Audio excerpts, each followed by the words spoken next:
Mashtrimet e inteligjencës artificiale ja se si mund të përdorin kriminalët numrin tuaj të celularit. Numri i telefonit tuaj, një nga të dhënat më të ndjeshme personale në epokën digjitale, rezulton veçanërisht i pambrojtur ndaj praktikave të kriminalëve kibernetik. Pavarësisht paralajmërimeve të vazhdueshme të ekspertëve, aksesimi i numrit të një qytetari mbetet për mashtruesit një proces me pakapa, duke çuar në rritjen e rasteve të smishing, vishing dhe sulmeve komplekse të mbështetura në inteligjencë artificiale. Sipas ekspertëve të sigurisë kibernetike, grumbullimi i numrit të telefonit rrallë kërkon metoda të sofistikuara, profile publike në rrjetet sociale, profile, formular regjistrimi, dyqane online dhe shërbime që kërkojnë numër kontakti pa arsye thelbësore, janë ndër burimet më të zakonshme të rrjedhës së të dhënave. Veçanërisht shqetësuese është veprimtaria e kompanive data brokers, të cilët mbledhin informacion nga një sër platformash për të krijuar profile të detajuara të përdoruesve.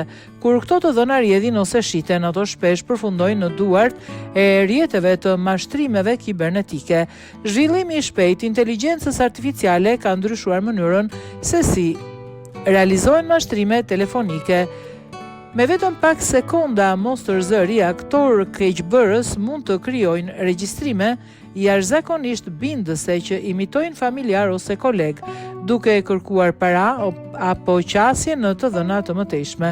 Këto sulme të njohura si all-powered vishing po përhapen me ritme të shpejta. Njëkohësisht sisteme të automatizuara telefonatash testojnë numra të rastësishëm derisa të gjejnë një përdorues aktiv. Mjafton një përgjigje vetme për të konfirmuar se numri është aktiv dhe për të shtuar në listë që të qarkullojnë mes mashtruesve. Çfarë mund të bëjnë qytetarët?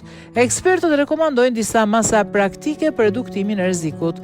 Kufizimi i publikimit të numrit të telefonit në platforma të hapura online. Përdorimi i aplikacioneve të verifikimit në vend të SMS-ve për autentikim me 2 faktor, çaktivizimi i cookies të palëve të treta dhe përditësimi i rregullt i pajisjeve, aktivizimi i SIM lock përmes operatorit telefonik, qasje me dyshim ndaj mesazheve apo telefonatave të papritura dhe nëse duket sikur vijnë nga kontakte të njohura ose institucione të besueshme. Pse kërkohet vigjilencë më e madhe? Aftësitë teknologjike gjithmonë dhe më të avancuara të mashtruesve tregojnë se numri i celularit nuk është më një element i pafajshëm komunikimi. Përkundrazi, ai shërben si pikë qendrore hyrëse për sulme që mund të çojnë në humbje financiare, vjedhje identiteti ose kompromentim të llogarive digjitale.